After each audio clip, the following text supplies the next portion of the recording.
Hi everyone, my name is Brenna Kelly and I am currently a junior in the nursing program here at Nebraska Methodist.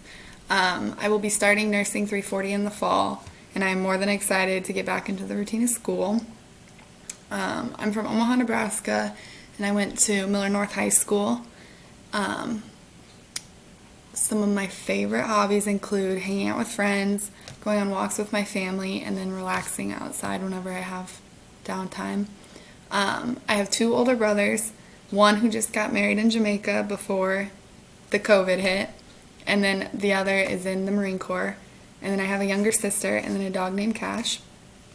The leader I chose to talk about is Florence Nightingale. I chose to write about her because not only is she the founder of modern nursing, but she made a huge impact on the health and well-being of soldiers during the Crimean War. She shows great examples of what it means to be a leader and activist, and then she's overall a great nurse.